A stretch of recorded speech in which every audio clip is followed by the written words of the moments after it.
Can y'all hear me? Yes, we Okay, can. finally. Thank you everybody for tuning in to Coder Conversations. If you want to catch up any past episodes, visit us at www.coderconvos.com. Today we have creative director and producer Andrew Flores. Welcome to the show. Hi, man. Thanks for having me. Thanks for having me. Yeah, nice to have you Um, on tonight, Andrew. Yeah, man. yeah, I'm it's excited to definitely a be here to pleasure. have a talk. Let's talk some Yeah, things. exactly. Absolutely, man. You have a really exceptional background, and I've seen you work at companies like Paramount, Nickelodeon, and you've even done some voiceover work. Do you mind kind of giving us a little bit of insight into your background? Yeah, for sure, absolutely. So, I'm a New York born and raised.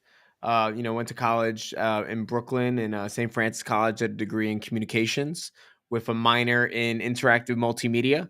And then from there, during my time in college, I started interning with like ABC down at their by Lincoln Center at their 66th Street station where they have like ABC News and Live with Kelly and some other shows. And then from there, went into News 12, did some internships there over the summer where I was following with reporters and cameramen and going onto the scene and things like that. And that's when I realized I didn't really want to do news because it was a very intense line of work, but it was very interesting for the time. And then I got my first internship at Nickelodeon in their creative advertising department. So that was my first time even understanding what short form content was. Like, Nice. yeah, when you're in school, they don't really tell you, oh yeah, you can, you could, they tell you director, editor, writer, or like a, camera op or director of photography. They don't really tell you about this whole other side of the industry that needs people making that stuff, which is short form content. And at the time it was really promo work and, and commercials and advertising. And so that was my first foray into that. And I was really grateful and to have like really good mentors at all my internships and learned a lot there, and then transitioned that internship into a second one, which Yeah. was at Nickelodeon as well with the they were the live action development and awards side of things. So now that's two separate teams. It used to be one team back in the day, but they essentially made the shows like Degrassi and did the script checks and developed the show as well as doing like the Kids Choice Awards. So I interned with them for a semester as well, and then graduated, kind of freaked out a little bit, like, oh man, did I make the right choice? I was lucky. I was lucky enough that, Yeah, you never know, right? yeah, 100%. You never know, man. It's like that first month after graduating Never college. You guys know. know that feeling where you're like, the You job hunt's never on. know. Yeah, exactly. But yeah, and so from there, I was lucky enough to have some mentors that I met in my internships help me get some freelance work as a production assistant, doing a mix of like documentary work across the city, and it was a lot of documentary work with British and Australian teams because that's just kind of like my network was connected to their networks. And so when they came to New York and they needed, a PA to like take them around and help like connect the dots, like I was that guy for a bit. And then I got my first PA job at Nickelodeon. Honestly, a little bit of luck, a little bit of happenstance, a little bit of timing where a producer that I knew at Nickelodeon was developing his own short film, and he asked me if I could PA on it, and I was just like, "Yeah, I'm not booked that day. Let me PA on it. I'll be happy to. He's a good guy." And sure enough, like we get on set that day, and one of the actors doesn't show up, and we don't know why. And so we're Oh like, "Oh," no. so it's like, "Oh man, this day is going to be a wash." But the film was about two Puerto Rican barbers, particularly one Puerto Rican barber, and then his cousin who's also a barber in the shop in Brooklyn. And so, I'm Puerto Rican. So, the creator of the short, he was just like, "Hey man, I'm gonna need you to try on this shirt. Can take on the supporting actor role." Luckily I had experience performing when I was younger. So from the age of like 11 to 18, I had performed, as a singer and actor, Oh and wow. in various things. Yeah, like That's awesome. my first performance, like professional performance, was in A Christmas Carol at Madison Square Garden when I was 11. Wow. Yeah, that was that, and that was kind of where I caught the bug of like, oh yeah, I like creative, and I love music, love acting and theater and everything. And then I went to performing arts high school as well and did more there in the So city. what were you I do music. What were you doing in music? I was a singer, so I'm a baritone now, but I was a Oh, singer awesome. the entire time, yeah, and did like everything from like classically trained like opera and things like that to Wow. chamber music to musical theater. Um, you Oh, know, wow. there's always a part of me that loves R&B. That's just like from like before I started singing, knowing like You there's this like, other world. you like Aaliyah? Yeah, are you joking? Love Aaliyah. Like Aaliyah, classic Motown, like and then like Yeah. Usher, like that whole generation, Luther Vandross, like Yeah. there's grew up singing that, doing that, and then so I tried on the shirt, and then I ended up being in the short film that I was just supposed to be a PA on, and then from there I was actually again luck and timing. He was grateful, obviously, Mhm. that I stepped in to not waste money on a Right. lost day of production. And then I think Right. maybe 2 weeks later, a job opening came up, and he like threw my name in the gauntlet. He had my resume on hand, so he put me into the gauntlet for that. I went in and interviewed, and I was lucky enough. It wasn't for his team actually, which is funny. It was for another team, and I was lucky enough that by the time I got to that final round of the interview process, and the person hiring me like asked like, so who do you know that can like be a reference? I just started name vomiting everyone I knew in the company that I Yeah. had a good experience with, and like I was lucky enough that everyone kind of vouched for me, and that's how I started as a PA at Nick.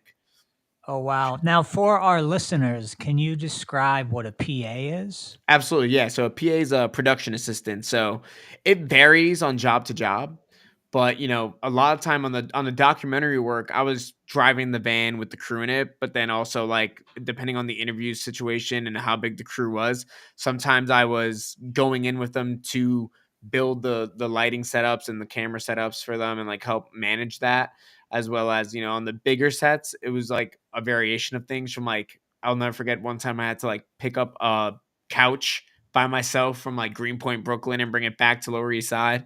Oh, Uh, Greenpoint. Yeah, my yeah, my sister used to live in Greenpoint. yeah. So that was wild. But then on that same set, like a day later, it's like, oh, we need you to help wrangle talent because it was actually that set was for Australian X Factor because they had like one of the like judges lived in New York, but they were shooting it for Australian X Factor, so they had like some of the contestants come to New York to the judge's house.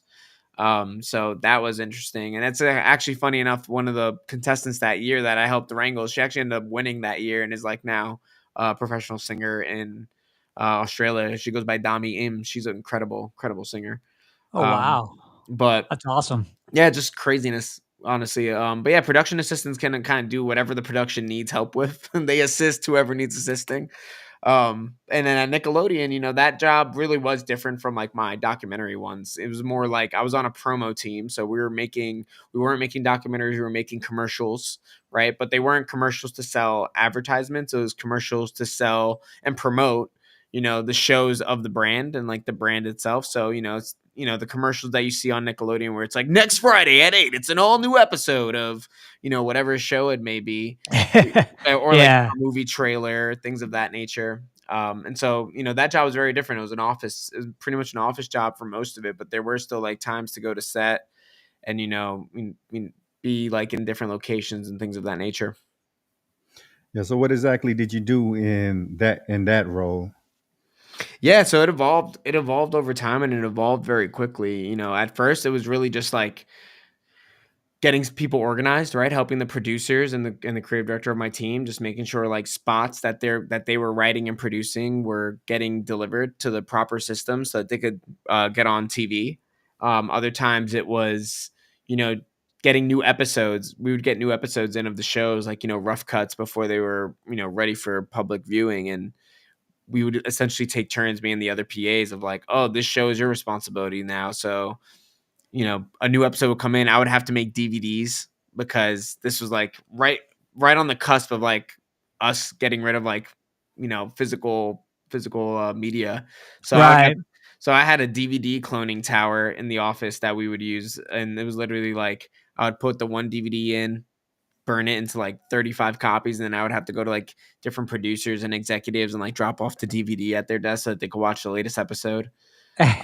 Yeah, it was Oh, wild. wow. Yeah, and then Wow. sometimes even back then too, like still using tapes. Like we would use Betacam tape, which was like it's interesting. It was a version of format of tape that Sony created that no one was really using anymore, like in the public consumer market. But this is like 2013 we're talking about, right? So like tape Yeah. VHS had been died at this point. But Yeah. with Betacam, they were still using it for professional usage, and like Betacam tapes could hold like 1080p video. It was like you could put HD video onto a Betacam tape, and so in those push comes to shove moments where things were getting late and we needed to get a spot on air on time. It wasn't we gotta like send a link to download yet because some of the internet infrastructure wasn't good enough for that at the time. But what they were doing was we were burning it onto a tape and then like getting a courier service to like take it to where it needed to go. So things it was a very Oh, different wow. yeah, it was a very different time back then. It's very interesting. Yeah. Yeah. And then but yeah, within, a year of being a PA there, I got the opportunity to help write for one of our campaigns for our Black History Month campaign, and it was really cool because it was kind of a open forum situation where they're like, we need to, as a team, we need to figure out what we want to do for this. Excuse me. And so it was really like our creative director at the time was just like, everyone just pitch what they think. So I was lucky enough that I pitched something and then collaborated with one of our producers to like, script it and like, flesh it out. And that ended up being the first thing I wrote. And it was also the first thing I wrote for Nickelodeon, I would say, actually. And then it was actually the first thing that I was Emmy nominated for, which was bonkers because I was a year out of college thinking like I'm just figuring it out. I'm just gonna try to do my best, and then like to get a nomination so quickly after college was kind of like its own type of like high, so to speak. To be like, wow, okay, so like I'm clearly doing the right thing. I'm doing the thing I should be doing. Like like Yeah. it was You're on the right path. right, Yeah. You're on exactly. the right path. Yeah, so I was very like shocked, humbled, and then at the same time I was lucky enough that I had really good leadership at the time who when it was time to go to the award show, normally with those award shows, the senior leaders get to go. And then like when the award gets won, like they get to grab it and like go on stage and do the whole hoopla. But, I was lucky enough that my leadership at the time was like, hey, do you want to go? I was like, yeah, well, of Yeah. course I want to go. What? So Yeah. it was exciting. It was an exciting experience. We didn't win, unfortunately. We lost, but Ah, it's too bad. it was still an amazing experience, just to even get that far, and just to be able to like be in the room, right, the room where it happened, so to speak, and just experience that. Yeah, it seems like you mentioned you were doing a lot of things right, but just for the audience sake, what exactly were you doing that really made you? That's a good question. I think honestly, especially with my internships, I think the thing I did that helped me stand out to retain a lot of my network with them was that like I was consistent and trying to support. And what I mean by that is it was literally like I would get my assignments for the day, and once I knocked them out, or if I like knocked most of them out, I would do like a check and do a lap around the office and be like, does anyone need anything? And during that time where I'm doing those checks, I was also just like, you know, talking to people not just as their title as the producer, but as a person. Yeah. And talking to people who had honestly no sway over my the verdict of my actions, right? Like, so for example, the guy who got me the job at Nickelodeon, who like recommended me and I was in the short film for, when I was an intern at Nickelodeon, I never worked under him. We would talk about music and just like entertainment on like news Yeah. like sporadically throughout my time at my advertising internship because my intern desk was like 10 feet from his desk, his desk. So Right. so it was kind of like building the network in that way of just like I always trusted people, like especially when I have interns, in my roles of just like invest in people, not in titles, because titles are temporary and people are permanent. And so like if you're investing in It's really a great appreciate point. Yeah, yeah, great point. appreciate the people around you who are just like good people, and just like and invest in understanding who they are, because I think that's the thing that really helps people stand out. When it's like I tell you about, I had, for example, there's a creative who, she has 2 kids, and clearly her kids are her priority and her family's a priority. And just like to be like, yeah, my kid has a game coming up, and then like, a week later, I'm like, hey, how did that game go? you know Yeah. and just like, and just the fact that like, oh, like, the intentionality of just being like, hey, I recognize this is something of value to you, and even though it's not necessarily the same value to me, obviously, like I want to celebrate the value it brings to you, and I want to celebrate that for you as a person. It doesn't have to be about the work, and in that you're building trust, so when you Yeah, have. I think you're hitting on something. I think that's really important. The trust, the transparency. Yeah, and the thing is too with that, like it's especially as I climb the ranks, I learned that like you can't always be transparent, but with good, strong, and like formidable trust, like you don't have to be, because like in the ways that like sometimes it's like, they always say like if aliens really were gonna like crash into the earth, or like what the government tell you, right? It's like if you tell someone something with zero context, they're just gonna panic, right? And you can't have people panicking. But at the same time, if you are nuanced with it and there's trust, and you say, listen, I can't give you all the details, but I need you to do this to like be safe.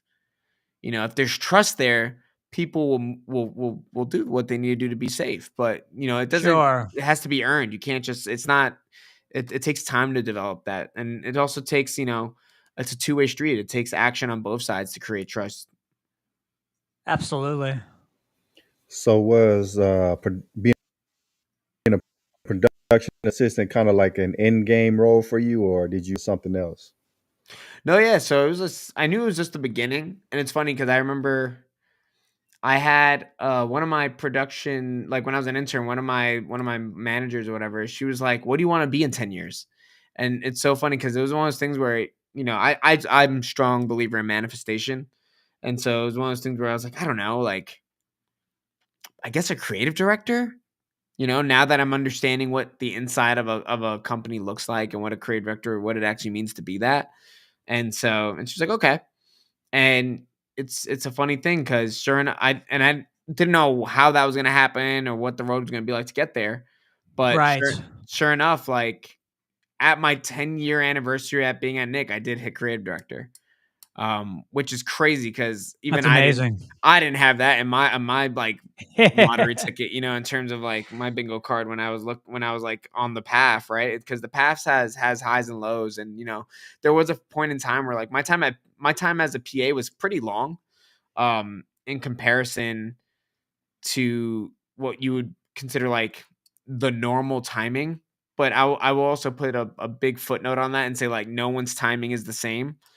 Oh Everyone's yeah. path is different, but Absolutely. I mean, like for me with music, music has not been a linear path. It's been okay, I'm doing something really cool right now.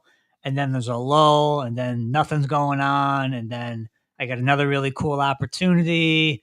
And then I start teaching, and then I stop teaching, and I start teaching again. I'm teaching again now.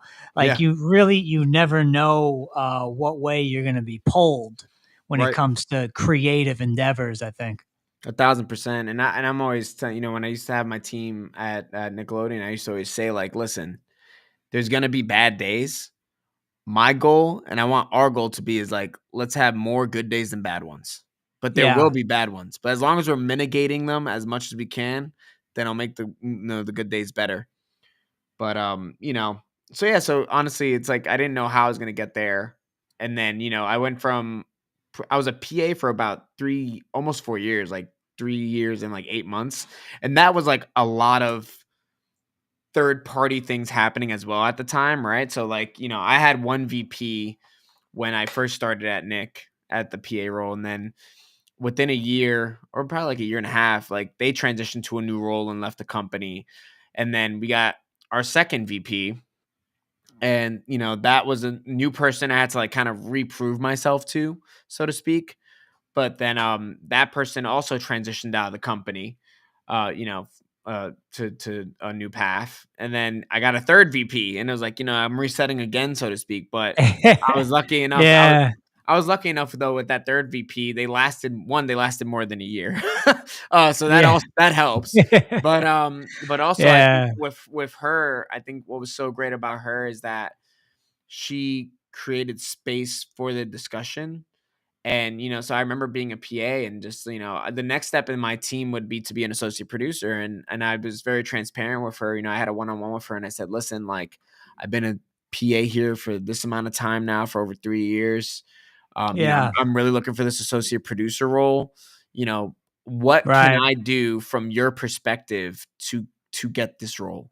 To And level up. Yeah, to yeah. level up. And the big thing is this, right? It's just like, if you don't ask, no one's a mind reader. And the reality is, there's so many things running through all our heads, just because of life things and plus work things, that, like, sometimes you have to ask, to, like, have the conversation, to remind people. Well, Um, that's you just the know, thing. Like me and Kevin talk about this pretty often. There's that saying. I think it's from the South. Bed. yep, exactly. And the thing is, like, there's a way to do it, You right? have to ask. Yeah, you need Yeah. to ask. You need to put yourself out there. I think where people get mixed up, I would say, in terms of that, like, because that's the saying. It's also like, the squeaky wheel gets oiled. And the thing is that Yeah, with both of those, both, they're true, but it's how you do it and how you deliver your message matters, right? And so, like, I went to her and said, I want to know your input on how I need to be better, because I trust your input. I want to know your input. And she was gracious enough to give me her input, and she's like, these are 3 things I think that you could be doing. And here's the thing that I right. tell people all the time about it. 2 of those things I was actually already doing, but she just didn't have visibility into it. And that's not her fault, right? Because in the day to day, we're not operating, like, together all the time. So I'm like, okay. And the thing is, I'm not mad at her for asking me to do something I'm already doing. I just, in that moment, I realized, like, oh, she doesn't realize I do this. I got to show her that I'm doing this. And then the third thing was something I wasn't doing, and I was like, I need to start doing that. and so, Yeah. and I was lucky enough with that, so I started doing those. I started making sure she could get that visibility. I started doing the new thing. And then 3 months later, I did a check-in with her, like, hey, I'm doing these things. Is there anything else I should be doing? And she's like, nope, you're doing everything great. You're doing exactly what you should be doing. And then, Awesome. 3 months after that, I got made associate producer, and Wow. so So she. you really put in the work. Yeah, and that's the thing, is that you need to have a trusted feedback loop. And this is not just on the way up. It's also when you're at the top, and you're looking down, right? Like, cuz I even mean, are whenever you talking like mentorship, or like what specifically do you I mean? I would say so I would say it's mentorship and advocacy. So the thing is, Okay. I stress this every time I do a talking situation or an informational with an intern, or just, like, a young professional who reaches out. And I always say, they are mentors and they are advocates. They are not the same thing. And that's something that I think everyone needs to understand about, in professional anywhere. It doesn't matter what industry you're in, because a mentor is someone who is teaching you skills that you can then apply in the workspace, and sometimes Correct. outside the workspace. Your Right. mentors don't need to be in your workspace, right? Like, your professors from college, or your football coach, or whoever that person who is older than you giving you advice is or was in your life. That person is a mentor. It doesn't matter. They don't have to follow you to every job. They'll always be a part of your life. Whereas an advocate needs to Right. be at your job. An advocate needs to be someone. And the thing is, I think this is, again, people get this mixed up, right? Sometimes people are looking for advocates at work, but they ask people to be mentors. And Yeah. sometimes people are scared of that commitment, because to commit to being a mentor is a commitment. It's a relationship you're developing. And, very transparently, some people don't always have the time. It's like, yo, man, I got 3 kids at home that I'm trying to raise, and they're 5, 7, Yeah. and 9. It's chaos Oh, in the house. no. I don't got time to mentor anybody. But I don't got time for this. Yeah. while that person can't be a mentor, they might be a great advocate. right? Because it's Yeah. like an advocate, to be an advocate is less time, needed. It's really just someone who will speak positively and highly of you in rooms that you are not in at the workplace, right? Which is huge. Yeah. Which is It's and huge. you need them. You need them because Right. especially if you could get a advocate who could then also mentor you, that person is now a champion. Oh, yeah. They're one of your champions, and that's someone who's then, you're gonna evolve with them as they evolve. You're evolving too, and it's a two-way street because the best mentorship or champion based relationships I see at work, it's really not just the person on the bottom getting something from someone at the top. The person at the top is also pulling from them to get perspective. So it's like reciprocal kind of A relationship. 1000%. It's a two-way street. Got it. Okay. Because the thing is that mentor, some because I was dealing with that when I was leading on my team. You're in the game for so long, and sometimes you need fresh eyes and perspective on like what are you seeing that I'm not. Like we're both looking at the same picture, but a picture has 1,000 words. I'm probably getting 200 words. How many words you getting? And are they the same words? Yeah. And No, I mean, and it makes me think of like talk about music again. He brought in this drummer Tony Williams when he was only 17 years old.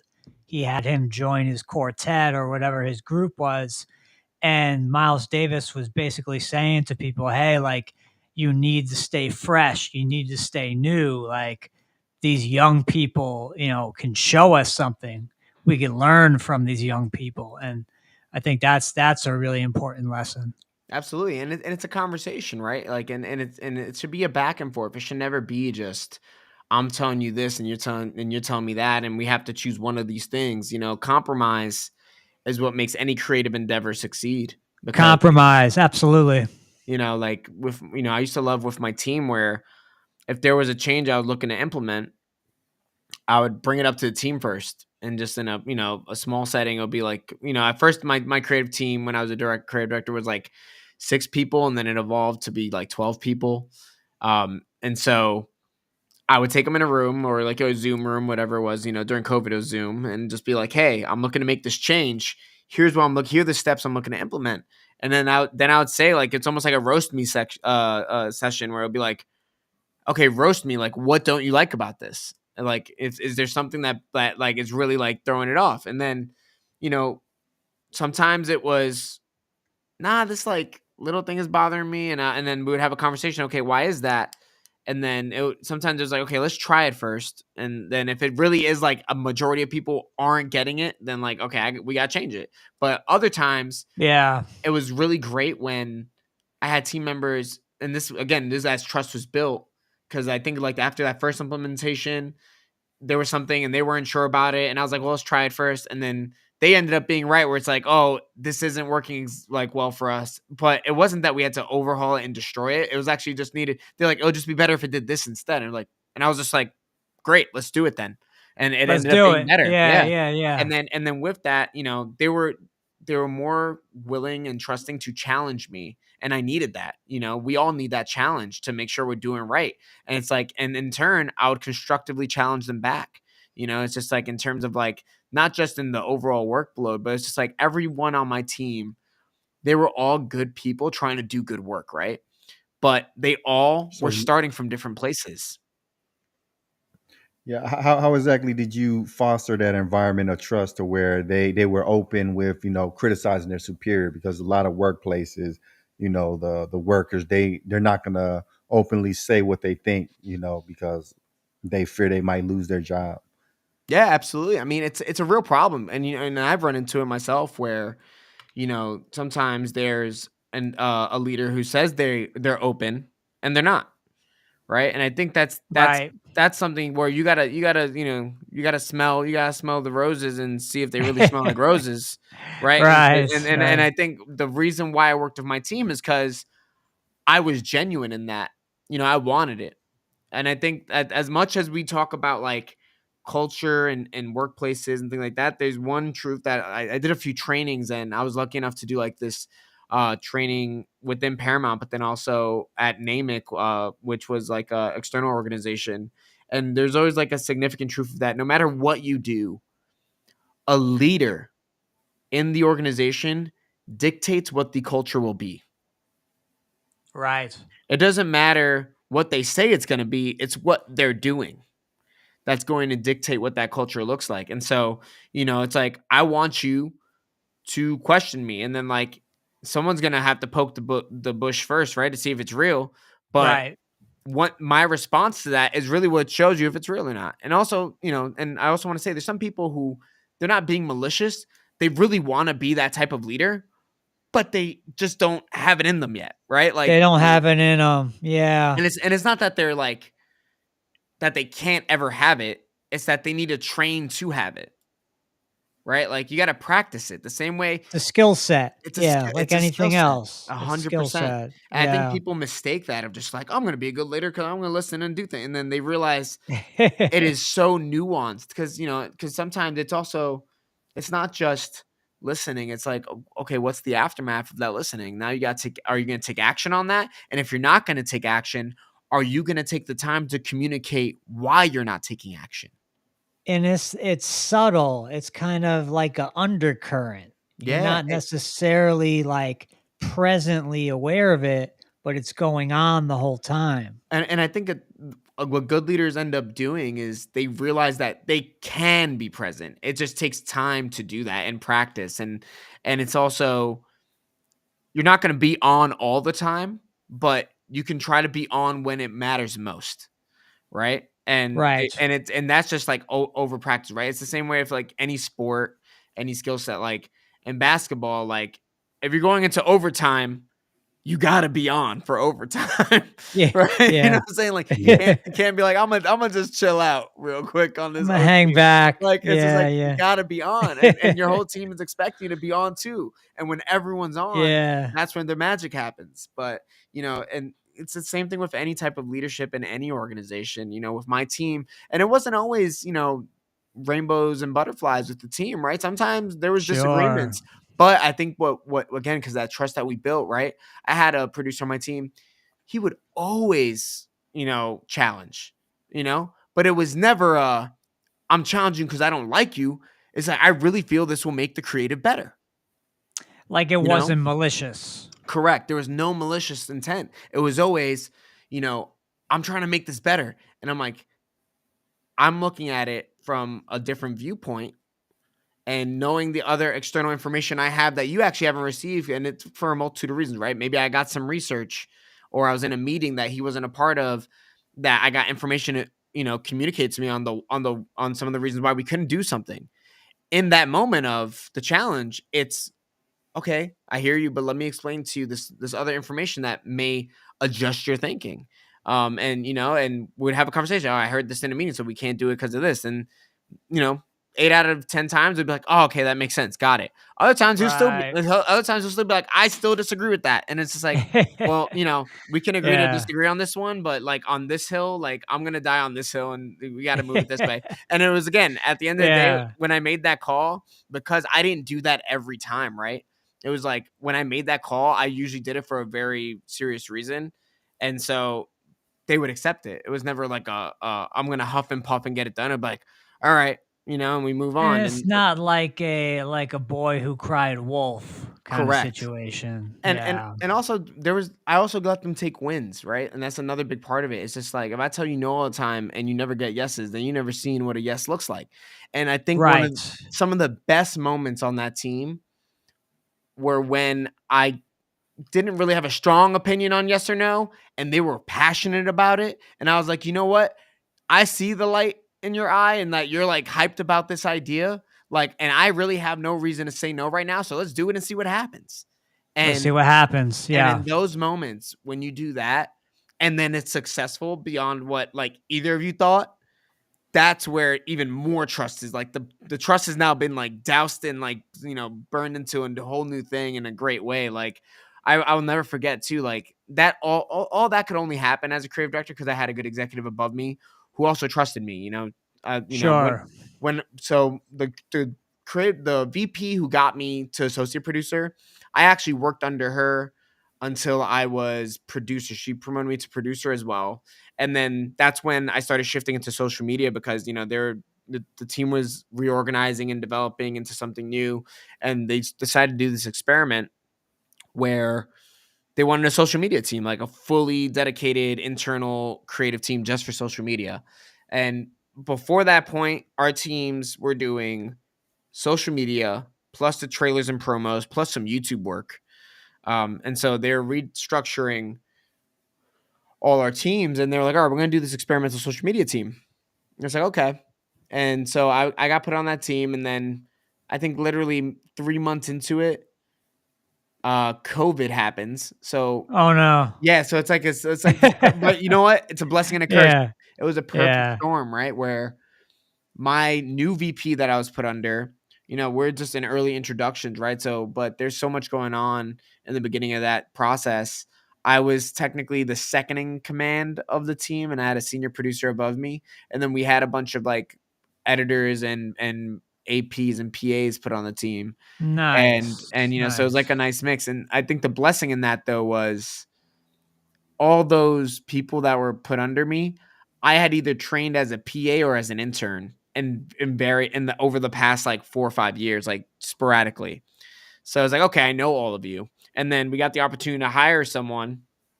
And I was lucky enough to have, me and the senior producer were very like in sync about what our hopes and expectations for the team were. And so we did that process together and hired another great person onto the team. So And you were getting inspiration from like all angles, it sounds like. yeah, absolutely, man. I mean, and It's that's the thing, amazing. and that's how it should be, right? Like, because I was second in command at the Agreed. time. My first in command, we both came into it kind of like as a surprise. Like, we didn't know we were getting put on this new experimental team. But I remember having a really good talk with her and just saying like, "Hey, here's what I hope here's what I hope it can be. Like, what do you want it to be?" And she was like, "I love that." And she was like, "And Right. here's what I want it to be." And it's like, so we sat together and had a conversation what we were trying to do Nice. because every big machine like a Nickelodeon or a Paramount or any big Right. corporation, they're giant cogs and a million moving pieces, and some processes are processes because they've just always been processes. And so like Sure. it's just like, as much as I love the people there are things about the processes that I didn't love. So I remember when I got into this position, it's like, what would I change if I actually had the power to? And then I just went to the senior producer. I was like, "Hey, these are things I want to change. What do you think?" And she was like, "I love it." And it was like, "Great, let's experiment, right? This is supposed to be an experimental moment." And then we had Right. and then our new VP at the time was very like open to us experimenting. And it was like, "Great." So That's we're, awesome. we're experimenting with it. And then, I think it was like right before COVID lockdown, like the senior producer got a new opportunity and had like shifted away from Nick. So now we're in this weird space where I'm the like standing like if it was a ship, I was first mate and now I'm captain because the captain just left the ship. And so I'm like, all Yeah. right, we're gonna keep the ship going. Let's keep And, it moving. we're just gonna keep doing the work. Yeah. And then COVID, like, murmurs of COVID's just beginning. And I'm like, Yeah. everyone's panicked about like how to like, we don't know anything about this. Let's get home, let's survive. And I just remember it was so funny because it was like, I was just like, before we even started lockdown, I was like, man, I'm not gonna die for these cartoons.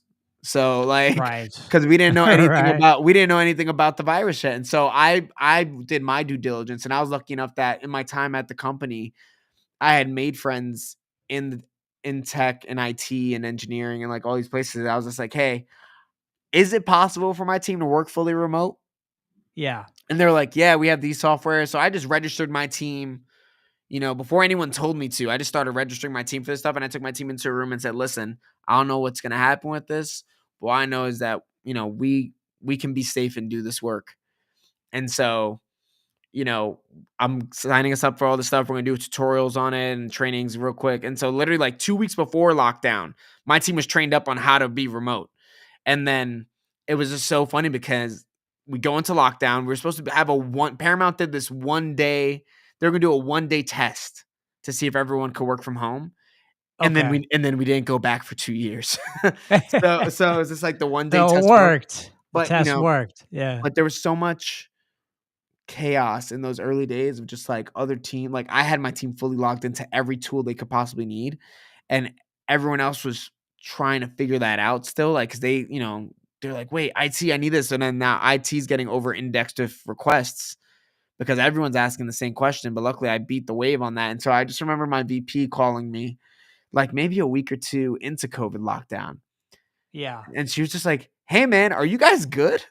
And I was like, yeah, we're doing the work. Everything's working. We're getting stuff delivered. And she's like, great. And then like from that moment, later on in our, I still have a good relationship with her, and like she's still one of my mentors and to this day. And like I remember her Yeah. telling me like it had to be like a year later. So she was like, that's when I realized when I called you and everything was working, I just realized, oh, you see a problem and you just look for the solution, and you want to solve it, and not just for myself. She's like, but you make sure that whatever solution you're creating works for everyone that is going to be impacted by it. And that's really See, great. now that's what you're describing. That's a great quality.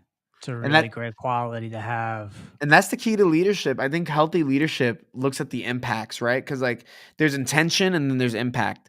And when you Sure. when you build something with the intention of helping people and you realize it's not helping people, you got to rebuild it. And it's okay to admit that, right? You got new information now. We have new data proving it doesn't work the way we thought. So we have to change the math. And I was lucky enough that she gave me space to do that. And she was a great advocate. So, under her, I went from producer to senior producer to creative director. And Wow. I went from managing a team of 6 to a team of 12, and it was a bi-coastal team. And, Oh, wow. there was a lot of trust there, but it was also because she knew, I was going to work to make sure, and not just my team, but any team my team is working with will be able to be better for whatever we're making together. And so, we created a lot of trust and bonds. And again, it goes back to what I did with my team when it was just me, of just, okay, now roast me, tell me, challenge me, tell me what you don't like about this. And so there's other teams that we would work with, and we built very strong trust because anytime I built something that was going to impact their team, I had them come and look at it and say, okay, now challenge me, like tell me what you don't like. And the thing is, especially in that, That's being humble. Yeah. well, That's in being that really humble, truly. But in that part of it too, it's a lot of perspective, right? Because they're doing a very different job from what I was doing, right? My team's focus is creative things. They're doing like strategy and data analytics and things of that nature. So I'm building this thing that they're eventually gonna have to tap into. It's just like, is this doing everything you need it to do? Right. And I was lucky enough that we had trust, and they would go, actually, it's missing these things. And it's like, okay, tell me more. And from there, I would build in what they needed. And so like when we were shifting over to like, we had like a system we would use for tracking our stuff, our content management system. And it was like, little old school, whatever. And we were shifting over to Airtable. And I remember just like basically like, and this is a little bit me, not like, I don't know, sometimes when I find something that I get excited about, or like a new piece of tech that I feel like can really improve things, I'm like, I'm going to learn as much as I can to be at least like an expert level, if not a master of it, so I can then utilize it to help everyone around me.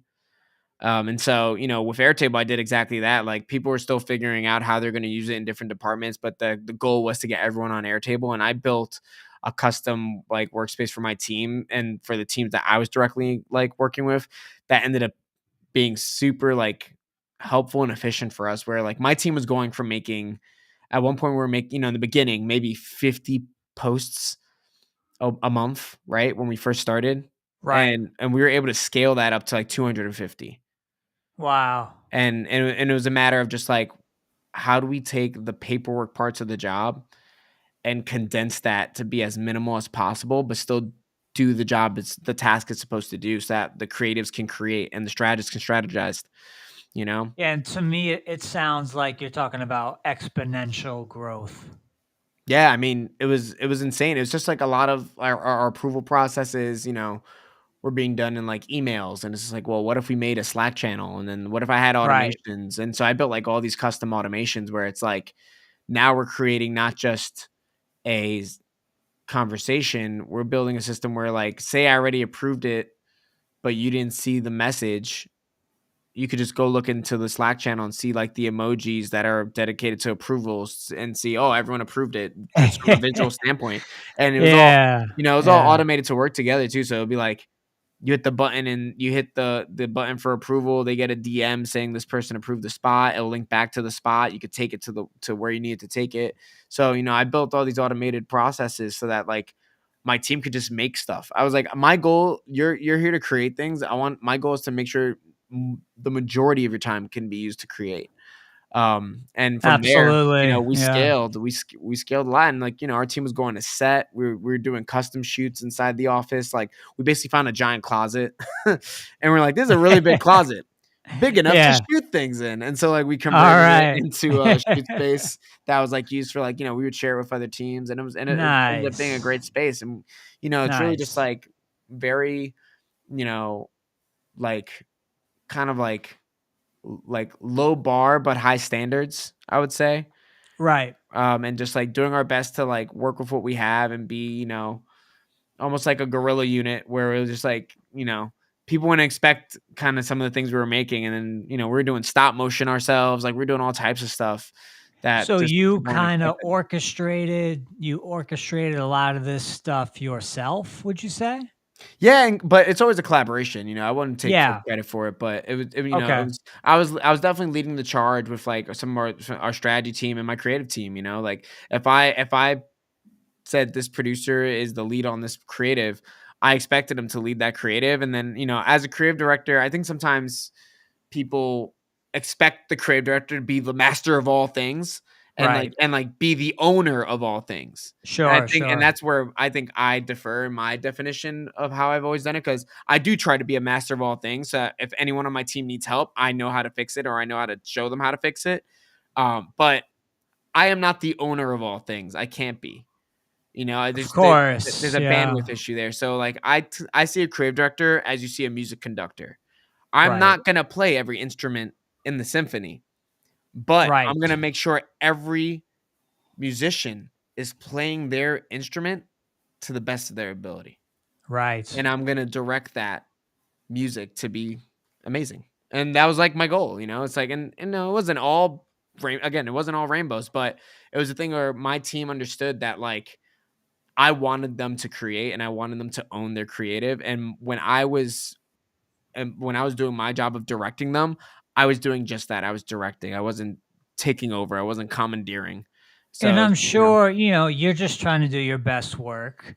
You're trying to get the employees, the other employees, the people below you, you're trying to get them to do their best work so that you can kind of like see each other eye to eye, like, oh, okay, I'm doing this thing over here while you're doing X, Y, and Z. You know what right, I mean? right. And as a creative director for a brand, like a big brand, it's also knowing the brand so well of what you should and shouldn't do, that there's in most brands, bigger brands, like especially in TV, there's like whole groups of people called like standards where they're supposed to like kind of be the gatekeepers of like what you can and can't do through a brand. And then with specific cartoons and shows and stuff like that, they have a thing called an executive in charge that is like, there's like an EIC for SpongeBob, and that EIC is like the lore keeper of SpongeBob, right? And so, Right. and every show has a version of that. And so my goal was always, I want to know at least 80% of what the lore keepers know, for the different aspects, so that when my team creates things, we are reducing the time of the back and forth on notes from these lore keepers, because we respect the lore so much that we understand it. And so when they see our stuff, they go, yeah, no, this is great, approved. And that was like a really good thing to like practice and learn, because Oh, again, I wow. I modeled that, but then also my team all kind of became lore keepers of their own corners of our world. And it was really great. Like, I had team members who were like super experts on SpongeBob, experts on Avatar, experts on Ninja Turtles. And then when there were newer shows, we would like all rely on each other to like, divide and conquer and understand the new shows. And so my goal as a creative director and all that was, you come up with the idea, I'm gonna pass it through the filter, but my filter is just to make sure it's brand safe, and we're not doing anything that's like gonna be negatively impactful to the brand and the properties. But Right. I want to keep this creative as close to the core of what you were hoping for from the beginning, and hopefully through our collaboration it becomes even better. Awesome, man. So you mentioned a lot of business automation earlier. What were some of the tools you used, like Was it Zapier, Airtable, and anything else? Yeah, so I didn't use Zapier. We did explore it for some of our stuff, but we ended up using, I was using Airtable and I was just doing a lot of custom stuff myself in our workspace to connect Airtable to Slack.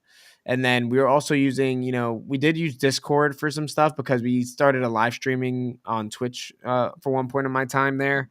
And with that, it was like to work with like, streamers and other creatives. It's like, you got to be where they are. So it made it a lot easier to navigate that. And then for like video and stuff, we were playing around with like Frame.io and Media Silo and excuse me, they all have their pluses and minuses. But for my team, it just became Airtable kind of came the home base for us. But they were like, and I think a lot of bigger companies go through this. There's just so many different teams that they're all exploring different tools, and then you have to have this like coming together moment to figure out, okay, now which is the tool that works the best for all. For cost savings. But we were definitely using Airtable mainly, and then we are doing some exploration into AI, but we didn't really implement anything in our creative process because for us it just it was too early for that. Like AI is still in a place where it's still evolving and we're still figuring out like how to use it. And there's good ways, always good ways and bad ways to use any tool. And so for us, we didn't really use it. Actually, we did use one tool that was an AI tool, but it was really interesting because it wasn't a generative tool that created any art or anything like that. It was a retrieval tool, so it would help us scan through like the content and footage we already made, so to speak. So like it'd be like, oh, I'm looking for something very specific, almost like how you go into a Chat GTP or a Claw and say, hey, I'm looking for this moment. Can you tell me where that is? And it's like almost like a Right. librarian. It was a Yeah. librarian level tool, and that was like super helpful. But we didn't really. That was kind of the main tools of the trade, and then everything else was like, Adobe Suite, and then we would pull specific tools for specific needs. So like for example, drag and frame for stop motion. Sometimes it would be like, you know, if we needed to do a specific type of animation, we would get like Harmony for like, certain shows are produced in different tools and skill sets. So it's just like, oh, we need a Harmony animator or a Maya 4D person or someone who's mastered in Cinema 4D. So we would like work with that. And luckily our Right. designers were pretty good about, we had a good diversity in our designers of people who knew how to use different tools. So we didn't really have to go out of house much for that. But yeah, it was That's great. a lot of mixing around tools and finding other physical like tools to use. Now, for our listeners, can you describe what is this Airtable that you're using? Yeah, for sure. So I think the Sparks Notes version, and it's like Excel, but like Microsoft Excel, but on steroids in a good way. There's other variations of systems like this that are out there. You might have seen like Monday.com is one, Asana, Reich, and there's like the big ones that I know of. And essentially what they do, Asana. Yeah, I heard of Asana before. yeah, they're essentially a way for you to organize information, and like manage content. And the thing is that like you can do so much with them or so little with them. It's just depending on how you build it. And so it's basically like it was an Excel sheet that then we were able to do things that we can automate emails and automate, approval processes and like spots getting delivered to where they need to go for social media like posting and things like that. And also just track how much work we were doing, right? Like it was very Right. helpful for me to be able to it basically takes all the metadata that you build into it and lets you aggregate it how you want. So for example, like we would get new briefs in from the strategy teams and say like, oh, SpongeBob is like 50 spots, Yeah. Avatar's another 20, Turtles another 20, and then I could assign out the creative to my producers and I could see like, oh, wait a minute, this producer has 20 spots, this producer has 10, let me move some of those spots over, Right. and like make sure the workflow is kind of balanced and then like try to forecast out like, okay, like I know this person's going to be done with these creatives by this date because they're due by this date, so I can give them two more that are for later in the month, things like that. So it's just really good at helping us forecast our work and keep track of our work. That's So on, awesome. Now, oh, go ahead, Kevin. yeah, so on your teams, is your team like full of highly specialized roles, or is it kind of like everybody's like a little bit of a jack of all trades? Do they all have like varied skill sets? Yeah, so they when we started, it was a mixture of specified roles, right? So it was a mixture of like producers and editors, and then some PAs, and then as we evolved, it was more. I basically shifted the team to be more jack of all trades, but everyone still had their expertise, and so you had like we brought in people who were like full editors before, but had experience being a DP or directing a film, independent films and things, and then other times it was like, someone who was just like a fully a social media person their whole time, their whole like career. So all they knew was to be a jack of all trades.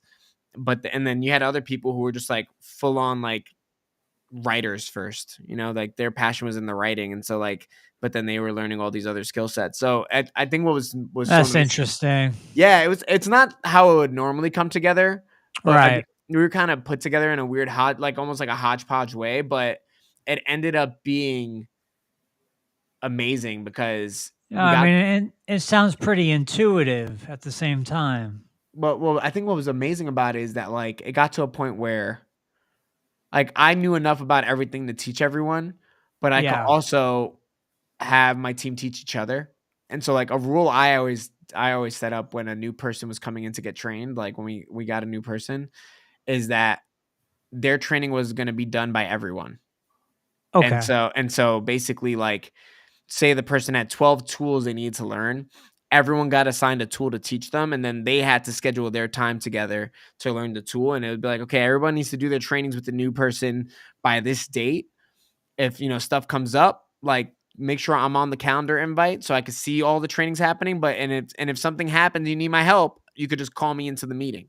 Right. But and it was great because it does. For me, I always and this is how I always thought about it is that it does three things really well. It allows the new person to meet the whole team and then build a bond with those teammates. And now they know they can rely on them to go get more information or ask for help on that specific thing that they got trained in with them. It allows the person training them to get confidence in the fact that they know what they're doing, right? Like I said, you get some people, they have confidence issues or, they're shy. But in saying when you're teaching something to someone, you realize you gain a little bit of confidence and like, oh, I actually do know what I'm talking about. Like I do deserve to be in this space. Like, and it's just like things that you take for granted how much you know when you're in something for so long. Yeah, I Um, mean, and that brings me back to when I was younger. I started playing drums at 14 and I started teaching when I turned 18. And I remember I had a drum teacher who said, "Hey, I've got one of my students, he can't make it here anymore, so he's looking for someone that can do a house call lesson." I said, "Sure, I'll try it." So it was the first time I was ever teaching, and you have that kind of imposter syndrome in the back of your head, like, what am I doing? I'm in too deep, I'm in too far. Do I know what I'm doing? And ultimately it went great. It went yeah, really well, and I continued teaching from there on and off, and I teach now still in Long Island, Suffolk County, New York. yeah. So it's interesting, man. It's very Yeah. interesting. And imposter syndrome, I'm glad you brought that up because that's just something Yeah. that I think it happens to all of us, right? And whenever we're in a new space, and then sometimes, like for me, like dude, every time I got a promotion, like it was like or a new challenge up here, like you get a little bit of imposter syndrome, and it's just like one of those things where it's just like by doing the actions of the work and by being able to show it to someone else and prove it to not to necessarily to them but for yourself, that gains that confidence and kind of helps dissuade that imposter syndrome. That's um huge. Yeah. and That's so like huge. I love doing that for the team because then also it's like it was these great moments where like okay, this person's now like pretty much fully embedded into the team now, right? Like, and it happens pretty quick, and and the bonds have been formed with everybody, and like there's trust because like, oh, I know this person will help me with this and that, and there's side channel, and it's so great because like there's some people from that team, like obviously that team is like no longer what it was, but like Okay. we still keep in contact. Like some of them hang out, like they're still friends outside of work, right? Like, and we'll try to do like a dinner or like a lunch situation, like when we get everyone together, and it's just like that for me is just a testament to the fact that like we built something great because like now there's no like most of us don't work together anymore, but we still want to see each other. I think that's a beautiful thing. So with that, you just it creates trust along with everyone. And also the third thing it did, though, by letting people train the new person, is it helped me have space to do other things I need to do for my job. But Yeah. again, creating space, but also like at the same time letting them know I'm always here. And it was great, man. It was definitely a good run.